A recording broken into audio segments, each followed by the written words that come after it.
Hey guys, তো কয়েকদিন আগে আমরা গিয়েছিলাম পারদেশি ধাবাতে। ওখানকার কিছু দৃশ্য, কিছু সিনগুলো ক্যামেরা বন্দি করলাম। এটা বাইরের সিন। তোমরা হয়তো যারা মালদা থেকে আছো তারা অনেকেই এসছো পারদেশি ধাবাতে। কারা কারা এসছো আমাকে কমেন্ট করে জানাবে।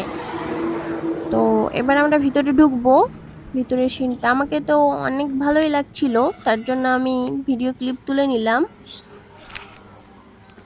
ভিতরে প্রথমে এন্ট্রি করে একটা কালী মন্দির দেখতে পাওয়া যায়, খুব ভালো লাগলো।